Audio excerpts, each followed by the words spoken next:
Last week, a patient came in. He hit his head playing basketball 2 days ago, Googled his symptoms, and did exactly the wrong thing. He laid in a dark room for 48 hours straight. That used to be the standard advice. It's not anymore. Here's what you should actually do in the first 24 hours after a head injury, step by step. So, for years, decades really, the go to concussion advice was simple: go home, dark room, no screens, no activity, just rest and wait. And I get why it made sense. Your brain just took a hit, so let it recover, right? Well, here's the problem: the research has completely flipped on this. We now know that prolonged rest, especially more than 24 to 48 hours, can actually make your symptoms worse. You get more brain fog, more headaches, your recovery takes longer. Think of it like this: if you sprained your ankle and stayed in bed for 2 weeks straight, would that ankle get stronger? No, it would get stiffer and weaker. Your brain works the same way.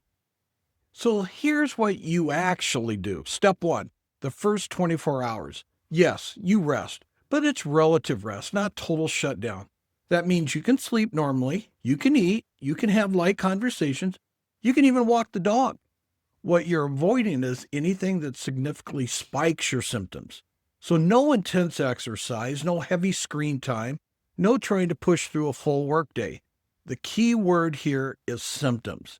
Every concussion is different. So, you're listening to your body. If you're walking to the kitchen gives you a headache, sit back down. If it doesn't, great, keep moving.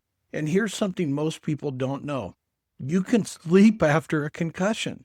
That old myth about staying awake or waking up frequently or having somebody wake you up, that's just what it is. It's a myth. You don't have to do that. Step two, days 2 through 5. This is where most people mess up. You're starting to feel a little better. So you either do too much, too fast, or you're still hiding in that dark room because nobody told you it's okay to come out.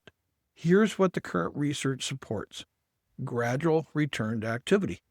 Think like aerobic exercise, a 15 to 20-minute walk outside, some gentle neck stretching, limited screen time, but you can start reintroducing it in short windows.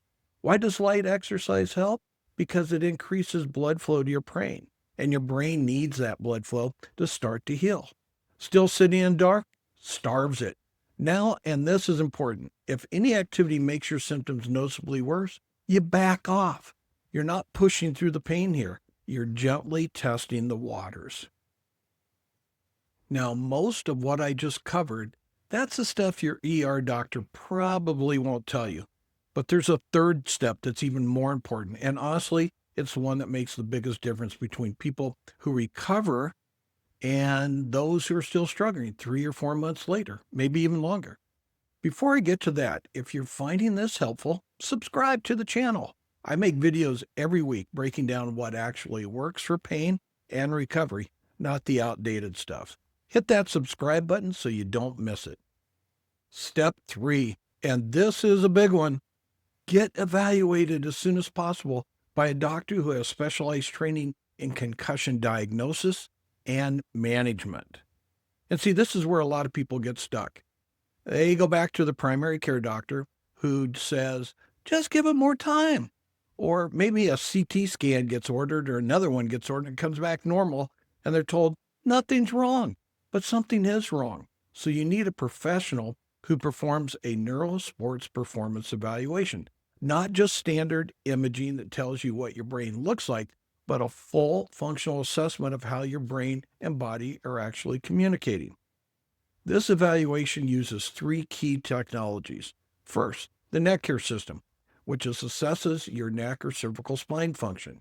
Your neck took that same impact your brain did, and if it's not working right, it's feeding bad signals straight into your nervous system. Second, BrainTap HRV. This measures your heart rate variability, which tells us whether your autonomic nervous system is stuck in sympathetic dominance. Basically, you're in that fight or flight system, and you got switched on by the impact and never switched back off. That's why you still have the headaches. That's why light bothers you. That's why you can't concentrate.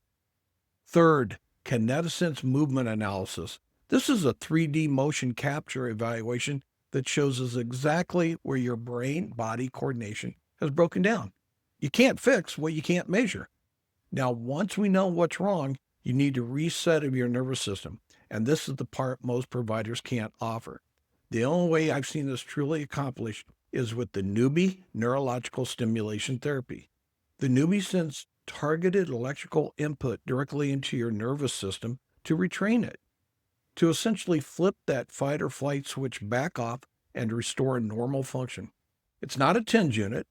It's not an E-stim. It's a completely different technology for concussion and post-concussion patients. It's a game changer. So let's recap, because this is important. Number one, first 24 hours, relative rest, not total shutdown. Sleep normally, move gently. Number two, days 2 through 5. Start gradual return to activity, light walks, limited screens, let your brain get blood flow. Number 3, get into a neurological evaluation by a doctor who is specialized in concussions. If you had a concussion and you're still dealing with symptoms weeks or months later, you're not crazy. Something real is going on. It's just that most providers aren't trained to look for it. If you want me to cover the red flags that mean you need to get to an ER immediately, I made a whole video on that. I'll link it right here. Drop a comment below and tell me, have you ever been told just to rest in a dark room after a concussion? I want to hear your story. I'm Dr. Ted Arkfeld, and I'll see you in the next one.